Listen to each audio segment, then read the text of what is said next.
और ये क्या है? देखिए, हमारे छोटे आगा बड़े आगा के पास आ गए हैं।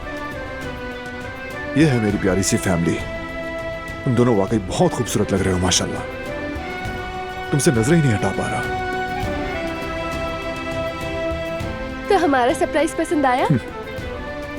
बहुत बहुत ज्यादा पसंद आया मुझे। हम वाकई एक अच्छी टीम है। मेरे छोटे आका, मेरा बेटा कितना प्यारा लग रहा है माशाल्लाह। मेरे हैंडसम, और कितनी अच्छी खुशबू आ रही है। छोटे आगा की वेस्ट कोट भी बहुत जच रही है। आज ही ली है। मेरे पास तो काफी अरसे से थी, मगर पहनने का मौका नहीं मिला था।